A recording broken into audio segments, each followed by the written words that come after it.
Texas, autumn 1944. The scent of cinnamon and butter drifted through the chain-link fence of Camp Swift, carried on wind that smelled of cedar and distant rain. Inside the mess hall, 40 German prisoners sat frozen before plates of apple pie, gold-encrusted, steam rising. The lattice-work perfect as any grandmother's recipe. Some stared. Others looked away. 3 young men began to weep before their forks ever touched the porcelain, tears cutting lines through dust on weathered faces, because this pie was impossible. It was their mother's hands reaching across an ocean of war. The trucks rolled into Bastrop County on a morning when fog hung low over the Colorado River. October 1943. The war in Europe raged with a brutality that newspapers struggled to capture. But here, in the hill country southeast of Austin, the land lay untouched by artillery fire. Live oaks spread their branches like benedictions. Cattle grazed on slopes that turned golden in the afternoon light. Camp Swift sprawled across 56,000 acres of Texas rangeland, its hastily constructed barracks and guard towers a jarring geometry against the organic curves of the landscape. The camp had opened just months earlier, designed to hold thousands, American soldiers training for overseas deployment, and increasingly prisoners of war captured in North Africa and Europe. The German POWs arrived in batches throughout late 1943 and early 1944. They came by train, packed into cars marked with white crosses on the roof so Allied aircraft wouldn't strafe them by mistake. They had been told many things about America. Nazi propaganda painted vivid pictures. A nation of gangsters and plutocrats, where black and white fought in the streets, where Jews controlled everything, where workers starved while millionaires feasted. The reality that greeted them defied every prepared narrative. Hans Müller was 23 when he first saw Texas through the slats of a prisoner transport. He had been a teacher in Bavaria before the war, conscripted into the Wehrmacht in 1940, captured by American forces in Tunisia in May 1943. The journey from North Africa to Texas took 6 weeks, ships across the Atlantic, trains through ports where American civilians didn't throw stones or spit, but merely watched with expressions he couldn't read. "I expected something like Dachau," Hans would write years later in his memoir. "I had seen photographs the SS showed us of Soviet camps.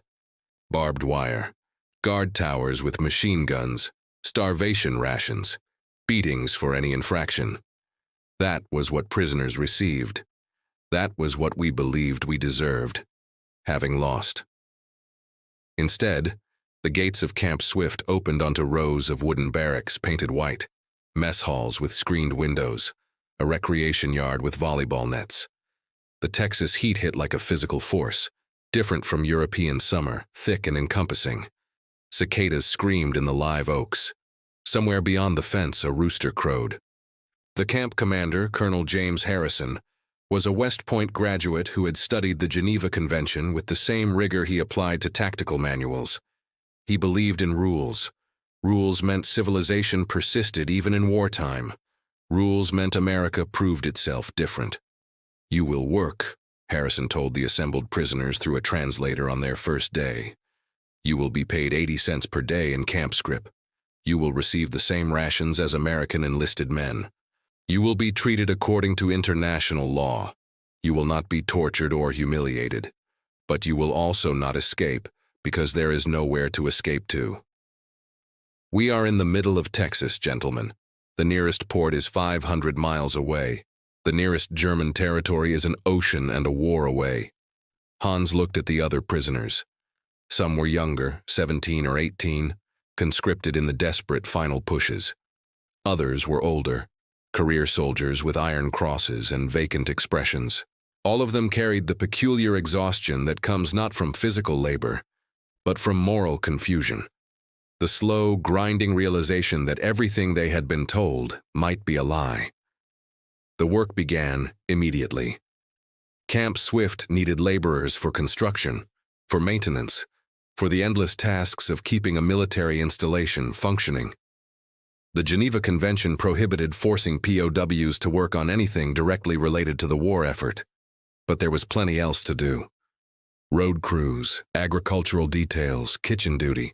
The German prisoners were organized into work details and sent out each morning under guard. This was where the propaganda began to crack, not through speeches or films, but through the accumulated weight of small, ordinary kindnesses that made no sense within the Nazi worldview. Werner Schmidt, a former mechanic from Hamburg, was assigned to a road crew working outside the town of Bastrop.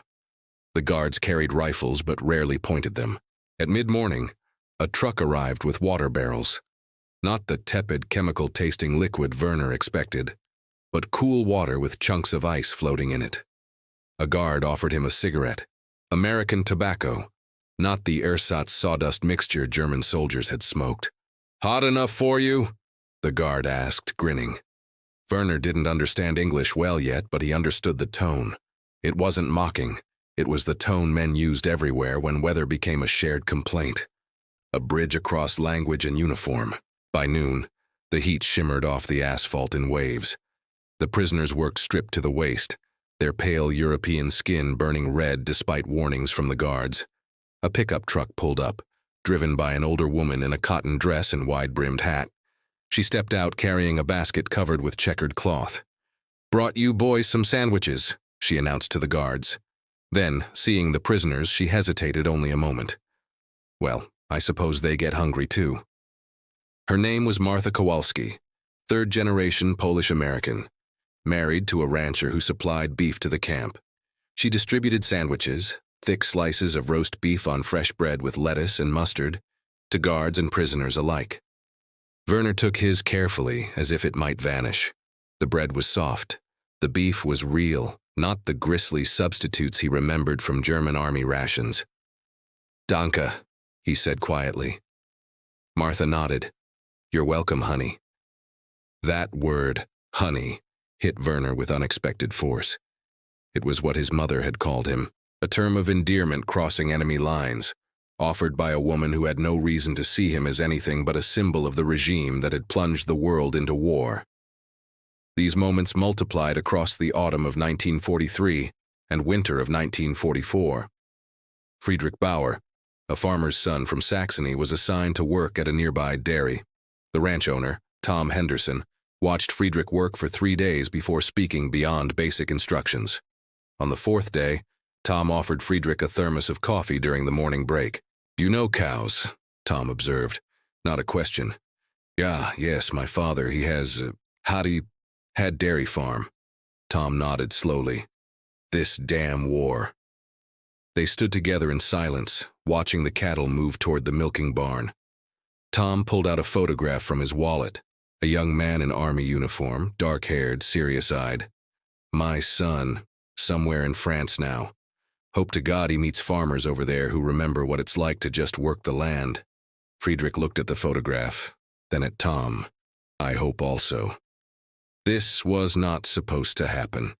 The Nazi worldview depended on clear divisions, superior races and inferior ones, enemies who were fundamentally different, wars that justified any means. But here, in the Texas heat, among people who had no propaganda officers watching them, those divisions became harder to maintain. By spring 1944, something unexpected was developing in the town surrounding Camp Swift.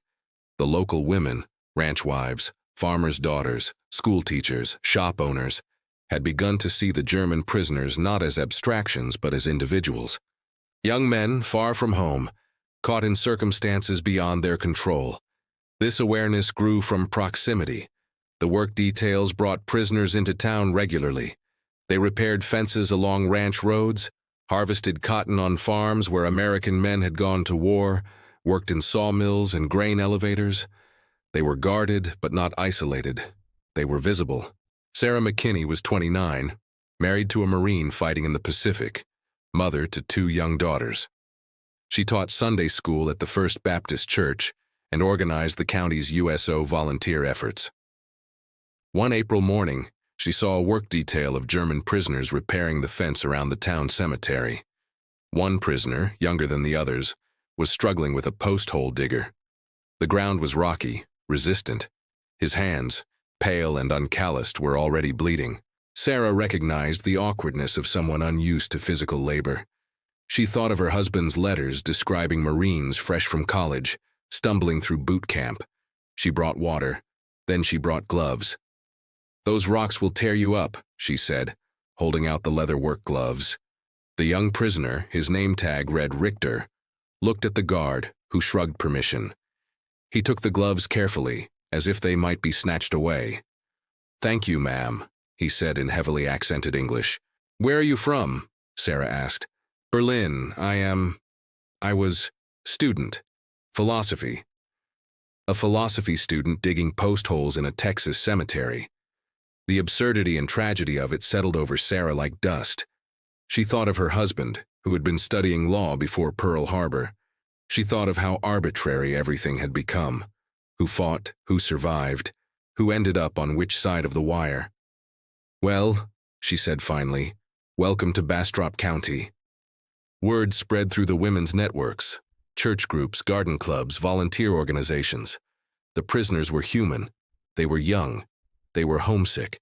And increasingly, the women began to act on a peculiarly American impulse: hospitality.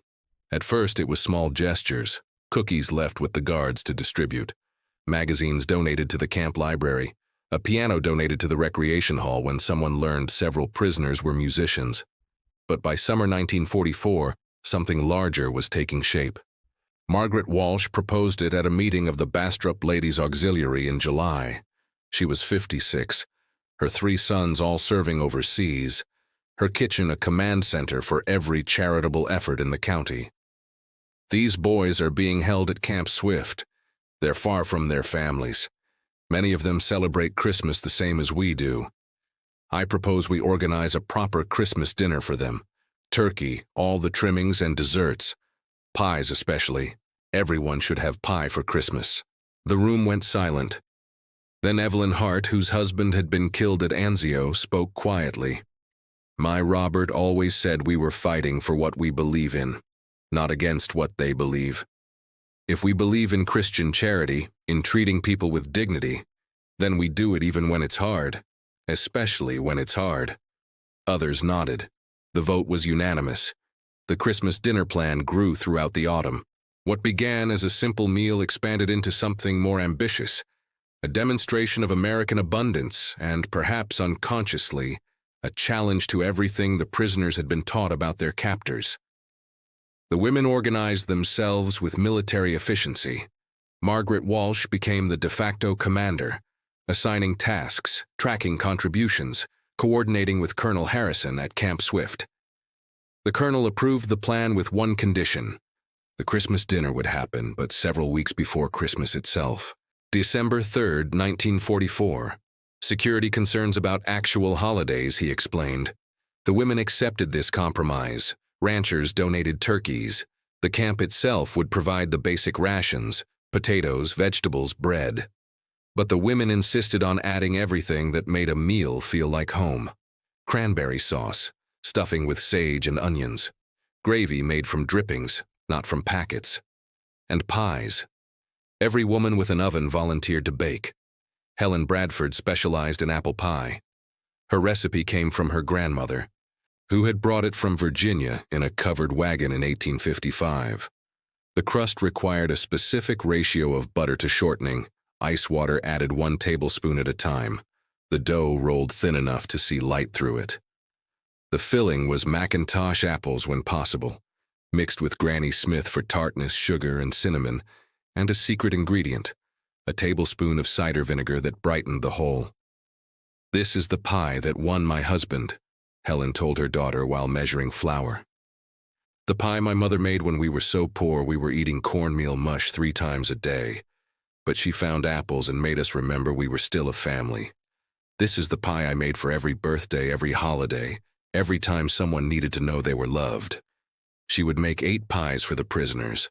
Other women would make dozens more: pecan, pumpkin, cherry, custard. The pies were more than dessert. They were messages written in butter and sugar saying, "You are not forgotten. You are not less than human." This is what we believe about mercy. Morning arrived cold and clear. Texas winters are rarely harsh, but this December brought a snap that turned breath to fog and made the live oak stand stark against pale sky. The prisoners woke to an unusual order. No work details today. Instead, a formation in the yard after breakfast. Hans Muller sensed something different in the air.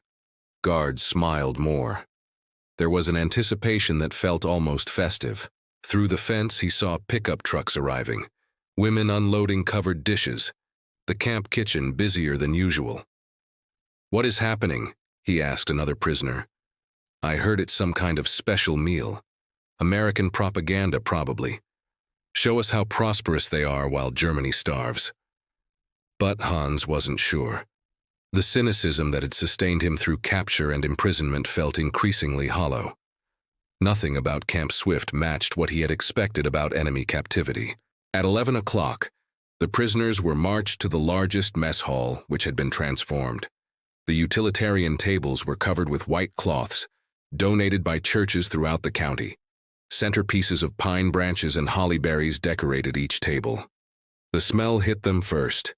Roasting turkey, sage, cinnamon, butter, all the scents that meant feast, meant celebration, meant home. The women served. This was radical. Enemy soldiers being served by American civilians, women who had sons and husbands fighting those same soldiers' former comrades. But the women moved through the aisles with the same efficiency they brought to church suppers, placing plates heaped with food before men who sat in stunned silence. Friedrich Bauer looked at his plate. Turkey, both white and dark meat, skin crisp to gold. Mashed potatoes with butter melting in the center. Green beans, cranberry sauce, stuffing, gravy, roll with more butter. It was more food than he had seen on a plate since before the war. "Eat up," said the woman who had served him. Sarah McKinney, though Friedrich didn't know her name. "There's plenty more." Slowly, tentatively, the prisoners began to eat. Some wept quietly while chewing, overwhelmed by flavors they had forgotten existed. Others ate mechanically, as if afraid the food would vanish. The guards ate at separate tables, but from the same meal, and this equality felt significant. A message that everyone deserved dignity. Everyone deserved a feast day. Then came dessert.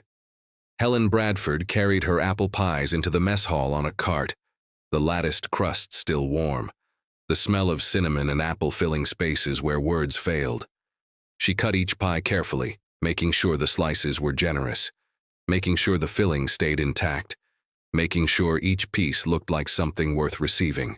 The first slice went to Werner Schmidt, the mechanic from Hamburg. Helen placed it before him with the same care she would have used serving her own family. The pie steamed slightly, the crust golden brown, the filling visible through the lattice. Apple chunks and cinnamon syrup thickened just enough not too sweet, perfectly balanced. Werner stared at it. His hands trembled on the edge of the table. He made no move toward the fork beside his plate. "Son," Helen said gently, "it's for you." Werner looked up at her. His eyes were wet. "My mother," he said in broken English. "She make this. Apfelkuchen, before the war, before everything." Helen felt her own throat tighten. She placed her hand briefly on Werner's shoulder, a touch that violated every regulation about fraternizing with prisoners, a touch that acknowledged something deeper than nationality or uniform. "Then this is from your mother too," she said. "All our mothers making pie, hoping our boys remember there's sweetness in the world." Werner picked up his fork. The first bite broke the crust, and the filling, still warm, carried with it every autumn his mother had made Apfelkuchen in their Berlin kitchen. The apples from their neighbor's tree, the cinnamon bought from the market on Unter den Linden, the sugar carefully rationed even before the war. His mother's hands, flour-dusted, checking the oven temperature by feel. He chewed slowly, and tears ran down his face unchecked. Around him, other prisoners were having similar moments. Friedrich Bauer sobbed into his napkin before tasting the pecan pie before him, its sweetness a cruelty and a kindness intertwined. Hans Müller ate his slice of pumpkin pie in mechanical bites, each one dismantling another brick in the wall. Nazi ideology had built around his heart. 3 young prisoners at the back table, none older than 20, received slices of cherry pie, the filling bright red through the lattice, and all 3 began to cry before their forks ever touched the porcelain. They wept for mothers they missed, for childhoods obliterated by politics they never chose, for the impossible gentleness of enemies who served them dessert. The women watched this and understood something profound.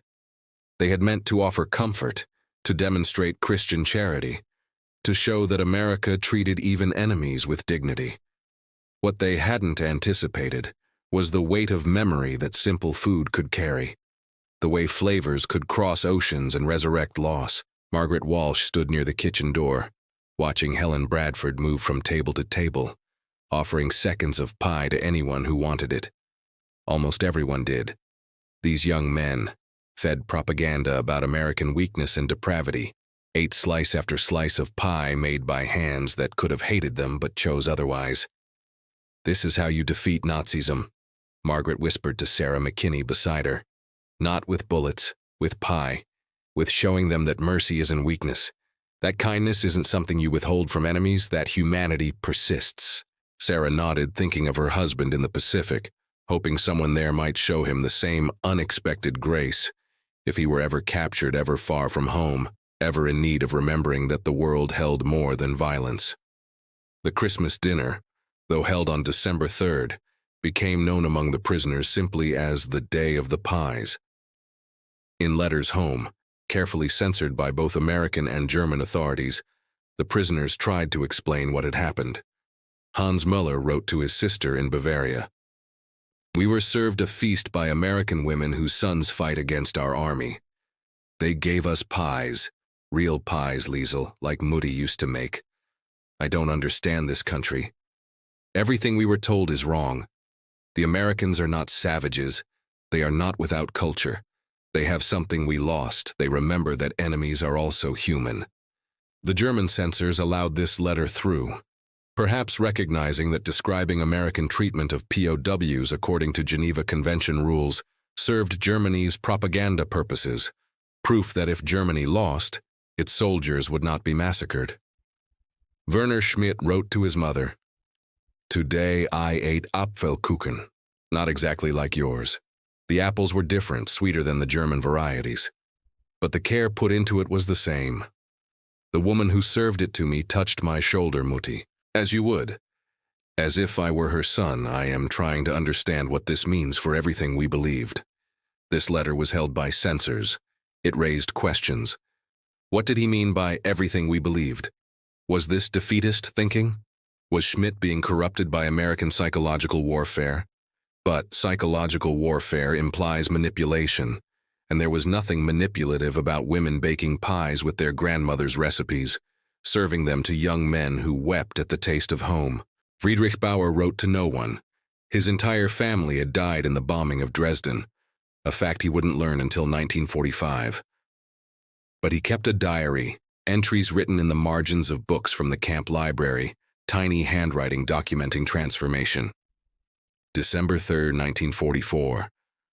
Today I understood that propaganda works by making you forget that the enemy eats the same foods, misses the same things, loves the same way.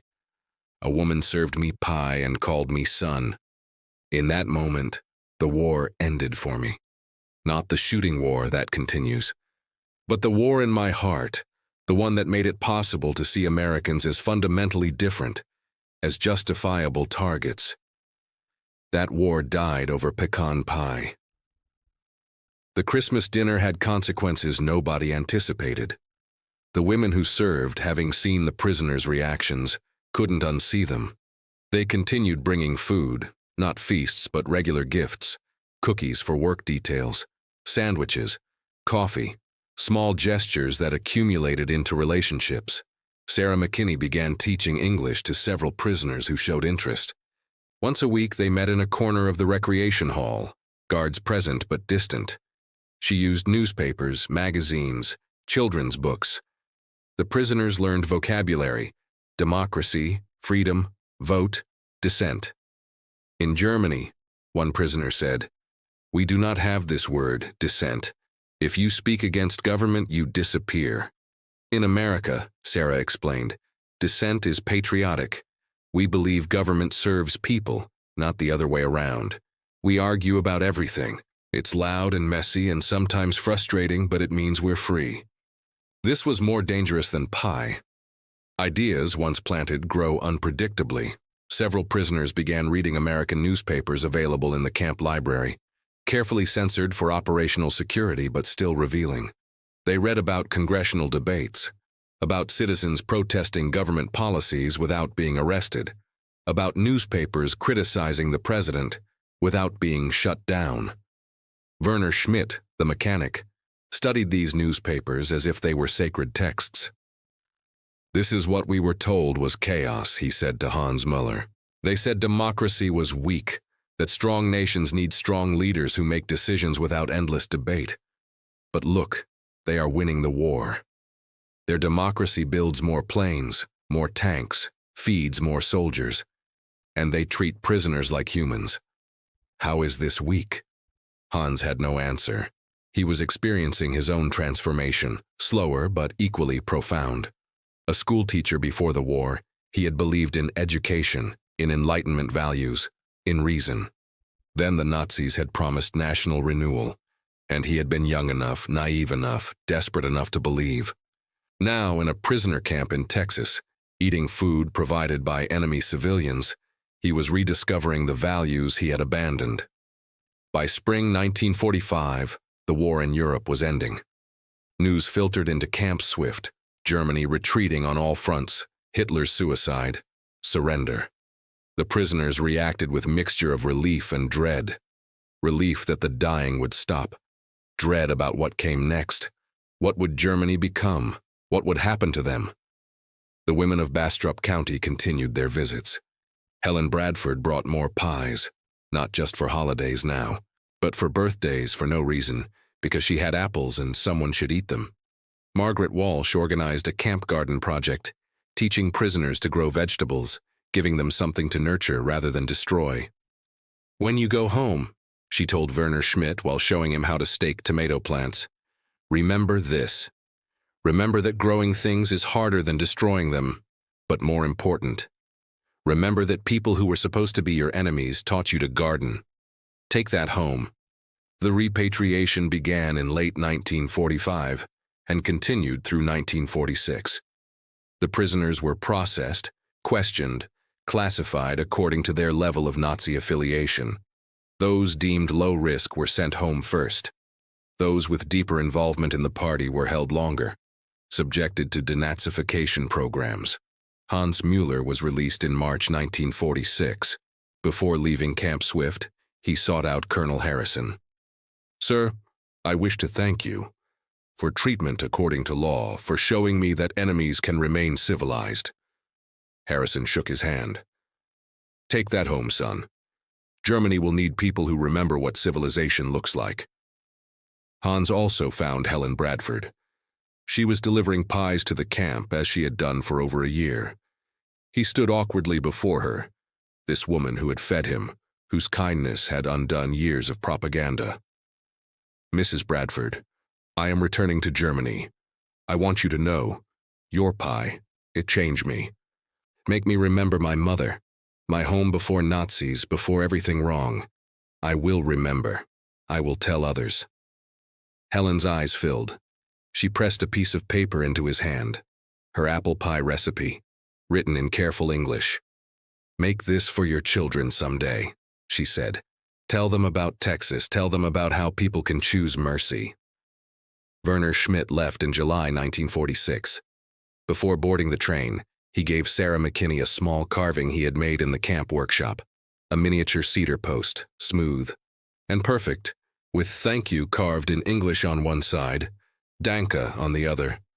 "You teach me more than English," he said. "You teach me that democracy is not weakness, that freedom makes stronger country, not weaker. I will remember." Friedrich Bauer left in September 1946. Tom Henderson, the rancher he had worked for, drove to the camp to say goodbye.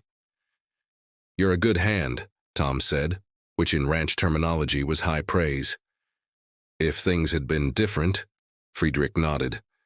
"Different world, we are friends." "Maybe we are anyway," Tom said. "War doesn't change everything." The prisoners returned to a Germany that no longer existed. The Reich had collapsed, cities were rubble, millions displaced or dead. But they carried with them something unexpected, a model of how society could function differently. Hans Müller became a teacher again, this time in the American zone of occupied Germany. He taught English and civics, emphasizing democratic principles. When students asked about America, he described not military might but apple pie served by women whose sons fought Germany. He described being treated as human when he was labeled enemy. This is what democracy looks like, he told his students. Not perfection.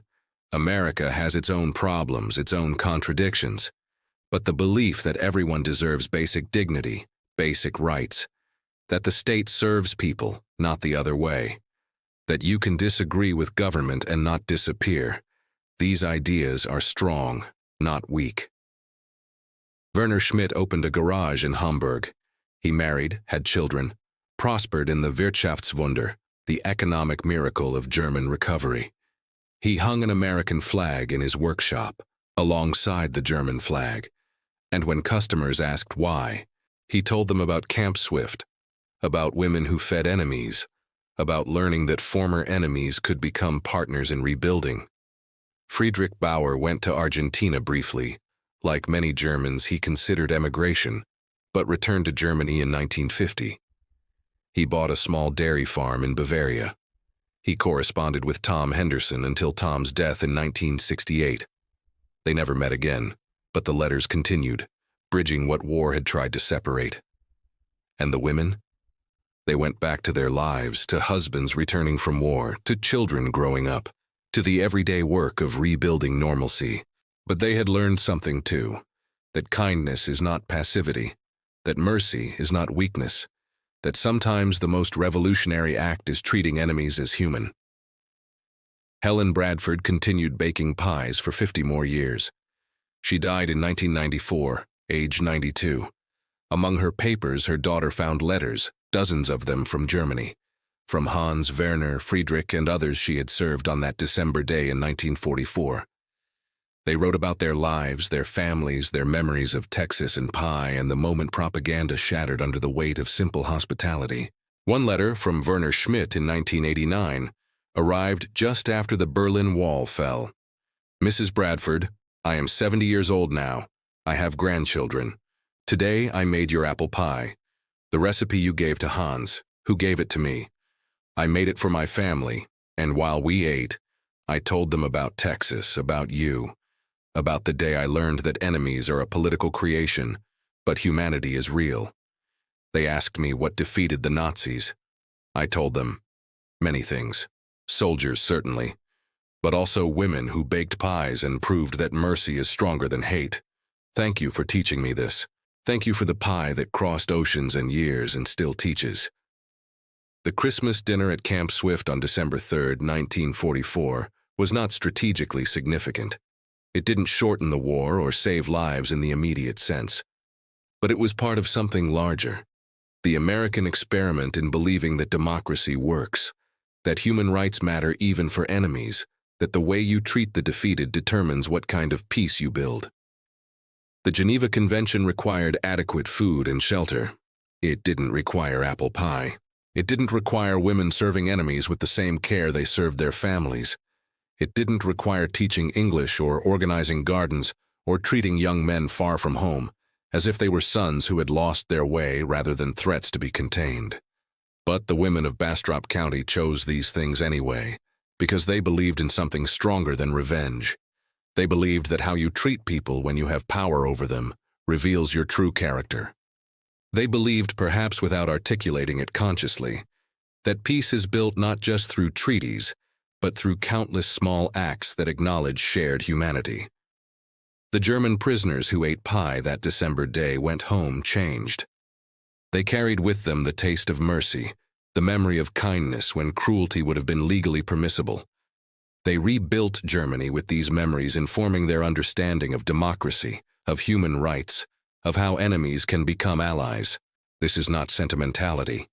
This is how transformation happens, not through grand speeches, but through apple pie served by a woman whose son fights your former comrades. through pecan pie that makes you sob before you taste it because kindness, when you expect cruelty, breaks something open inside you that propaganda had sealed shut. In 2004, a group of former Camp Swift prisoners returned to Bastrop County for a 60th anniversary reunion. They were old men now, some with walkers, many with grandchildren in tow. They toured the campsite, mostly overgrown now, the barracks long demolished. They visited the cemetery where they had once repaired fences, and they met with children and grandchildren of the women who had served them. There were photographs, faded images from 1944, young prisoners and young women. Everyone frozen in a moment when war was present but not defining. One former prisoner, 93 years old, held a photograph of Helen Bradford serving pie. He traced her face with one finger, tears running down his weathered cheek. "This woman," he said in accented but perfect English, "she defeated more Nazis than a division of tanks, with pie, with kindness, with showing us we were wrong about everything. This is American power, not just bombs, but the belief that enemies can become friends if you remember they are human first." The war ended 75 years ago. The camps are gone, the prisoners dead or dying, the women who served them passed into history. But the legacy remains, carried forward in stories, in recipes, in the understanding that how we treat enemies determines not just who we are, but who we become. On a December day in 1944, in a mess hall in Texas, young German men sobbed into apple pie because they had been taught that enemies were monsters, and instead found mothers. They had been prepared for hatred and found mercy.